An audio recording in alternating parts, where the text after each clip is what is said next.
Hello दोस्तों, welcome to profit with stock channel. आज हम एक स्टॉक का एनालिसिस करेंगे जिसका नाम है करूर वैश्य बैंक।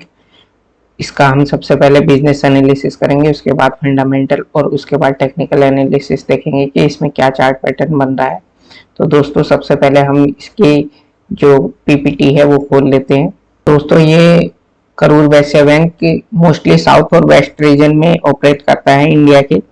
तो यहाँ पर इसके जो हम ब्रांच देख रहे हैं कि 780 ब्रांच है और एटीएम 2236 है।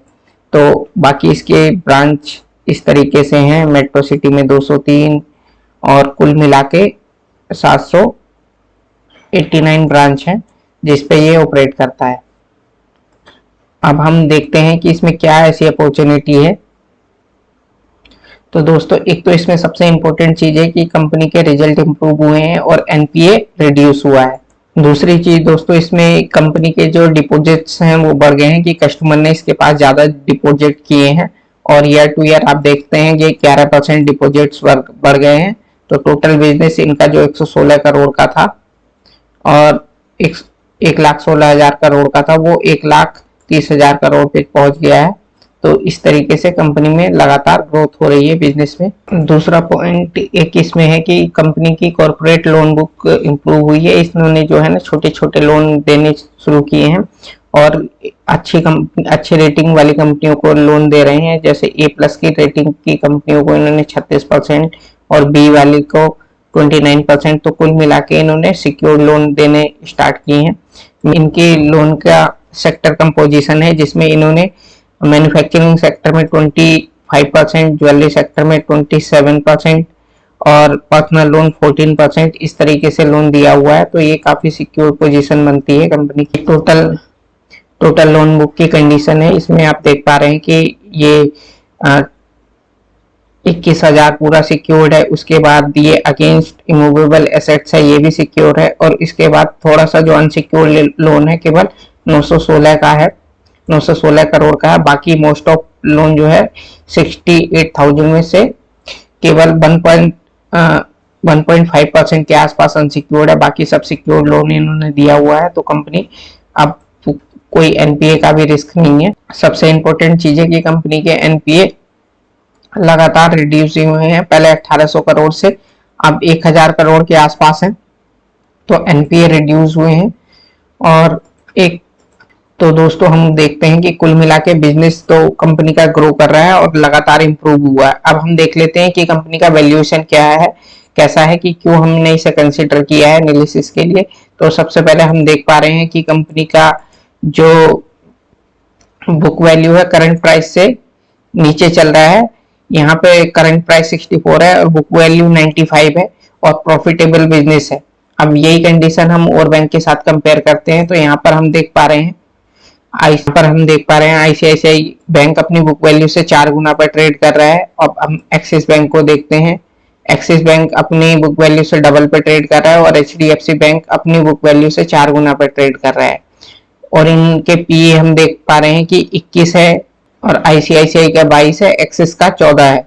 और सेम यहाँ पर हम देख रहे हैं कि करूर वैश्य बैंक का 6.47 है और बुक वैल्यू से नीचे ट्रेड कर रहा है। अब हम आगे देख लेते हैं कि कंपनी किस तरीके से कंपनी के एनपीए वगैरह रिड्यूस हुए हैं और क्या कंपनी के फंडामेंटल है। तो फंडामेंटल अब हम शुरू करते हैं दोस्तों। तो मार्केट कैप कंपनी का छोटा सा है, 5,000 करोड़ का है। करंट प्राइस 64 रुपीज चल रहा है जो ईयर हाई के आसपास ट्रेड कर रहा है। अभी हमने जैसा कि देखा कि कंपनी बहुत रीजनेबल पी पे ट्रेड कर रही है, बुक वैल्यू से नीचे चल रही है। ये आरओई और आरओसी दोनों अच्छे हैं। यहाँ पर हम देख पा रहे हैं कि ईपीएस 9.92 रुपीज का है। 5 ईयर का ओपीएम हम देख पा रहे हैं 52% है।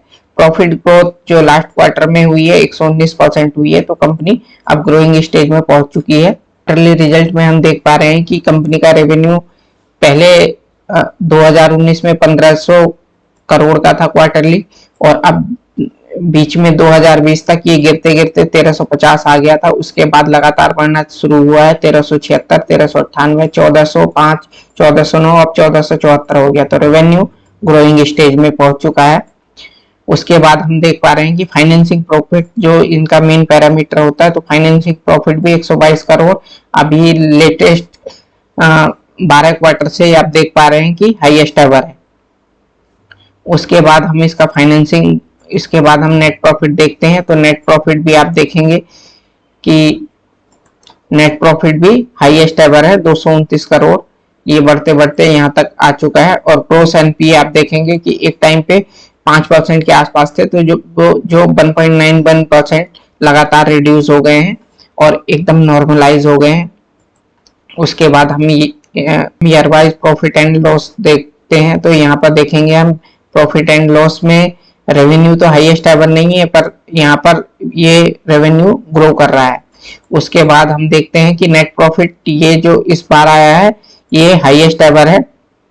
आप देखेंगे कि नेट प्रॉफिट 1087 करोड़ ये कभी भी नहीं आया था, तो लगातार इतना अच्छा प्रॉफिट ग्रोथ हुआ है। देखते हैं कि कंपाउंडेड प्रॉफिट ग्रोथ 3 साल का 47% है और स्टॉक का प्राइस का जो CAGR है 3% है, जो कि कोरिलेट नहीं करता, तो लगभग इसे इसी स्पीड से ग्रो करना होगा इसे मैच करने के लिए। तो इसमें बहुत अच्छे ग्रोथ के चांसेस है, स्टॉक का प्राइस बहुत जल्दी तेजी से मूव कर सकता है।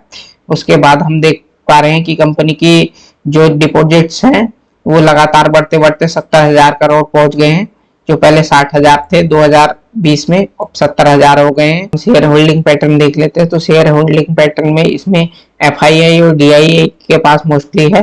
तो FII के पास 15% है, DII के पास में 22% है और बाकी पब्लिक के पास है। तो पब्लिक के पास हम देख लेते हैं किसके पास है। यहाँ पर हम देख पा रहे हैं कि राकेश झुनझुनवाला के पास में 4.5% है और इसके बाद ये भी रेयर इंटरप्राइजेज राकेश झुनझुनवाला के पास में है, ये मुकेश महावीर अग्रवाल के पास में है। तो सारी होल्डिंग स्ट्रॉन्ग हैंड में है। दोस्तों अभी हम देख पा रहे हैं कि इसमें एक कब्बिद हैंडल पैटर्न का ब्रेकआउट हुआ है रिसेंटली।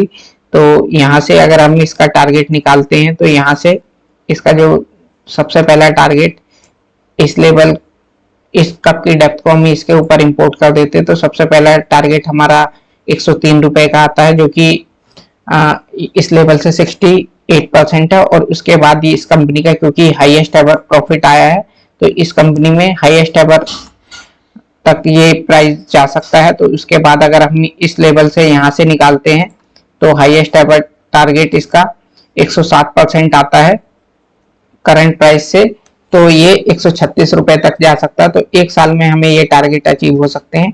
तो दोस्तों अगर आपको ये वीडियो पसंद आई है, please like this video, share with your friends and subscribe this channel. Thank you.